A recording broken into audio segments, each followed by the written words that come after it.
right, everybody. Well, I have to tell you, I got my fetching shirt on and I am on a roll.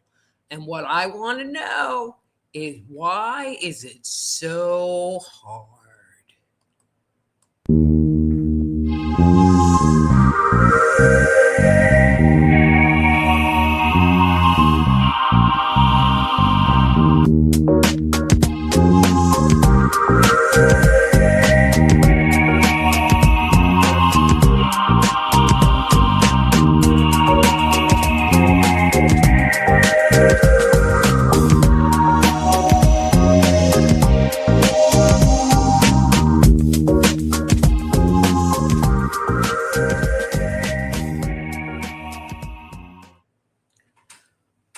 So you go and you try to navigate your life, and everywhere you turn, it is just a pain in the butt.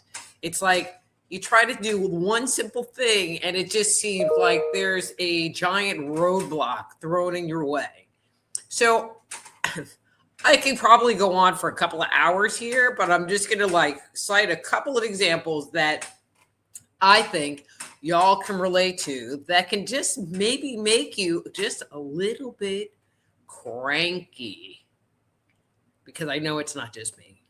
Okay, so you get on the phone because you want to do anything. You know, calling a business, trying to find out some information until you call. And then the phone picks up and you get some inevitable recording that takes you through these menus. So you push number 1 for English, and then it takes you to another menu and it asks you stuff, and it's long, and they maybe preempt it with a recording about, if you want to get our emails, then, sign up after this thing is concluded, or do you want a survey?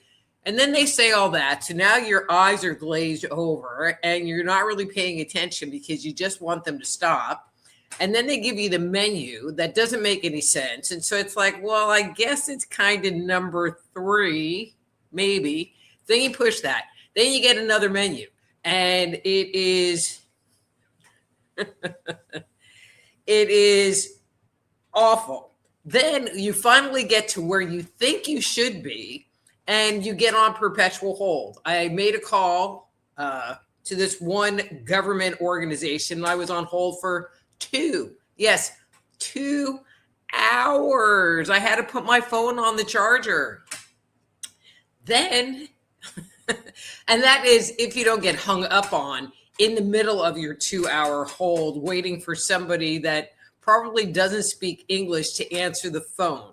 But then someone actually does pick up the phone and they can't help you, or they don't know what they're doing, and they give you misinformation, and they just want to repeat stuff over and over again that has absolutely nothing to do with your question.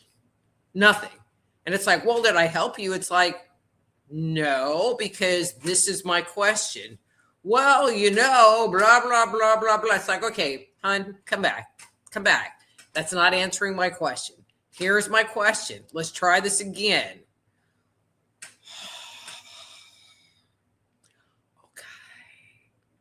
Not fun. And I'm sure everyone watching this has had that experience. But then you deal with some kind of bureaucracy, whether it's a government office or, God forbid, insurance. So true story. So in February, I had a tooth that had a really old filling in it, and the filling fell out, and then I bit down and it broke the tooth. So it already had this giant filling come out, but then half the tooth came out as well. Went to the dentist, got a cap. See, nice sparkly new cap that just got put on today. The insurance or the dentist submits the claim, and the insurance company denies it. So I'm on the phone with the insurance company, and I'll name names. I was on the phone with Humana. And they said, well, the dentist didn't submit the narrative, any x-rays or the narrative. And I'm like, okay, I'm not really sure why that didn't happen, but I will get them submitted. Get on the phone with the dentist. they said, well, we did submit it. I'm like, well, can you resubmit it? And so they resubmitted and it was denied again. So I called the insurance back up and I said, this is insurance. You're supposed to pay more than like $40 out of a $1,500 bill, I would think, because you're insurance. And they said, well, you didn't submit the narrative. Now, I know it already was submitted twice because I go to a good dentist and I pay to go to a good dentist. So then I ended up getting somebody, because I ended up calling back later in the day. And this woman says, oh, well, yeah, I see that it's been submitted twice, but they didn't go into enough detail in the narrative, which is like the description of what they did. And I'm like, so what do you need for them to say? I mean, they've dealt with insurance before. I'm sure they kind of got this pulled together. Well, I can't tell you what we need, what information we need. I'm just telling you that it wasn't enough. I go, well, that's a better answer than you didn't receive it, which the woman told me in the morning that they hadn't received it. But by the end of this whole thing, you're going crazy. So then I went to the dentist today to get my new tooth. And I told the dentist, I'm like, they said that you didn't provide enough of a narrative. And his face got red. He was so irritated. He goes, oh, I hate dealing with insurance. Then I talked to someone else who either deals with insurance or used to deal with insurance. And he was saying, they're the biggest crooks and they will consistently lie to you and keep you in this loop of not approval and crap just so they don't have to pay. Again, why does it have to be so hard? We're paying money for these services and they just want to screw you over. Screw you over. I mean, I've already made 5 phone calls to the insurance company. 5. And it's like, I shouldn't have to.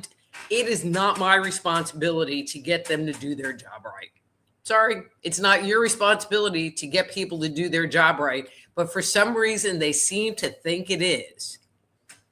And God forbid, so anyone that's listening, if you have an elderly parent, if you have a disabled adult that you're helping, a disabled child, adult child that you are trying to help,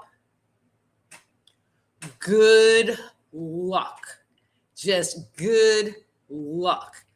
You call these offices, you call Medicaid or Medicare and Social Security, and nobody knows anything. And then they lie to you. And you get one number and they say, oh, well, we don't deal with that. You need to call these people. So you call these people and they're like, well, we don't know what you're talking about. So-and-so handles that. So you call those people and they're like, oh, no, we don't do that. You have to talk to these people, which is the original people you just talked to.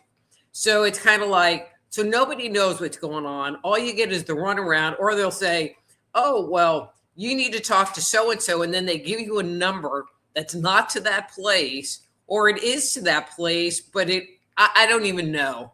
It makes your head spin when you're dealing with this stuff, especially if it's all compressed into a short period of time. And again, if you are a family member or a caregiver for someone, they don't want to talk to you. They don't want to have anything to do with you.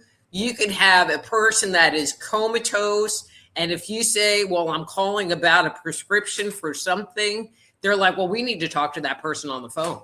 It's like, sorry, they're comatose. They're in the hospital. Well, we can't talk to you. What are you supposed to do? I mean, other than cry on the phone, maybe drink some bourbon, there's nothing. And even if you have things like power of attorney and some other things just short of being a legal guardian, like going through all of that to become a legal guardian of this individual, They don't want to have anything to do with you. They don't want to talk to you. They don't want to help you. Not that they can help you, because most of them are freaking idiots. And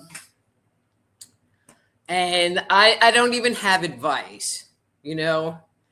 And that's just things that we deal with on a personal level, on a personal basis, and as you know, you watch the show, I don't really talk about politics or government, but what the heck is going on? They're trying to pass that Voter ID Act, the SAVE Act.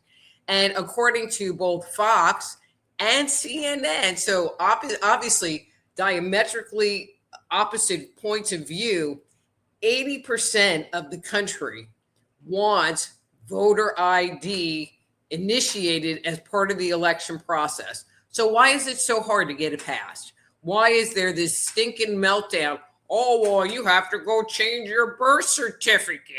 It's like, you can't change your birth certificate, idiots. And these are Congress people. I mean, they make up this stuff that makes absolutely no sense, and it's stupid.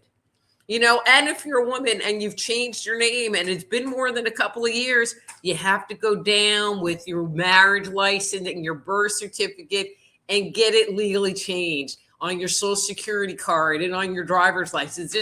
That's just how it works. That's just how it works. But tied up with this, and I'm just going to throw it in there, the Epstein files. People seem to want the Epstein files. I would like to see the Epstein files, or at least I would like that, there's the sentence, the Epstein files, and be able to put a period at the end of that sentence. So if everybody wants it, why can't they deliver it? We're paying their bill, just like we pay the insurance people, we pay their bill. Why can't they deliver? Why can't they do the job that they're supposed to do? And I just saw this, excuse me, I'm like kind of screaming here, that Trump just signed an executive order so that TSA can get paid. I mean, that's crazy. You see watch the news and you see the lines at the airport of all of those people like you and me being inconvenienced more over and over and over again, like that stupid recording on the phone that wants to know everything. And then you put in your account number and your address and your date of birth. And then you get the person on the phone. Hey, what's your account number? What's your date of birth? It's like, I just put all that in. I just put it in. Anyway, to me, all right, I don't have any answers. I just am beyond tired of it.